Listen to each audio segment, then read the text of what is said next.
I got divorced because of a Walt Disney World burger, and when my video went viral, the person who dated my ex after me reached out to me because she had a Disney World burger story of her own. The parallels are absolutely insane, and she gave me permission to share the story, so buckle up, it's wild. Here's a quick recap. Ted and Daisy have known each other since 2007, and Daisy is going through a very hard time because her husband of 20 years passed away in 2021. And not only that, her dad passed away from COVID, and then also her brother-in-law also passed away from cancer. So she is in the midst of grief at this time. Ted swoops in, says he's going to give her the world, and immediately turns abusive.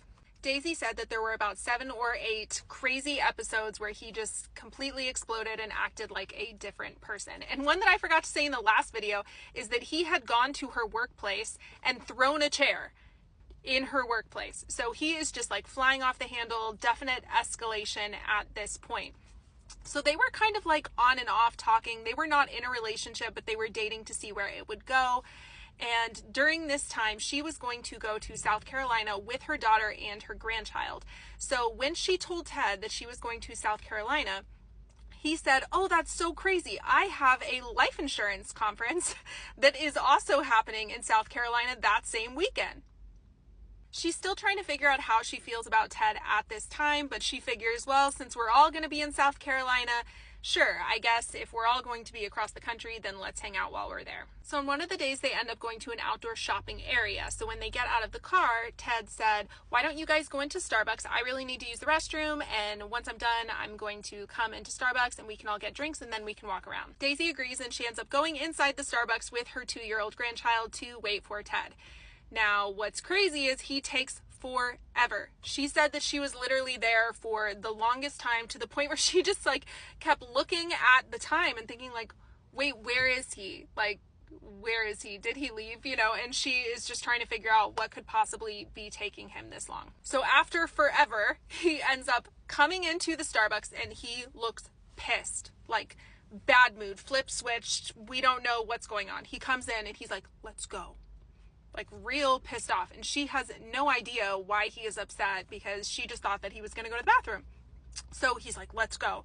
And she says, "I thought we were going to get a drink." Apparently that was the wrong thing to say because Ted freaks out. He starts screaming at her in the middle of this Starbucks. So guys, just drawing the parallels, public fight over something so minuscule, like to the point where what are we upset about? Like, why is this such a big deal? All she said was, "I thought we were going to get a drink." And he loses it just like he lost it on me about the Disney World burger. Here she is in the middle of Starbucks, completely embarrassed because he is screaming at her and calling her every name in the book. He's calling her the C word in front of her 2-year-old grandchild. And she said that this was very sad because this grandchild actually really loved Ted. He had always been really good with kids. And now obviously this is very distressing for her grandchild. So she rushes to get all of her stuff together so that they can go to the car because she's like, okay, let's just get out of here. I am so embarrassed. I have no idea what set him off, but he is obviously having an episode. So they start to walk to the car and he is just screaming at her and berating her on the way to the car, and she has no idea what is wrong. So he unlocks the car and right as she is about to open the door, he locks it just to be a jerk and said, "Find your own way home."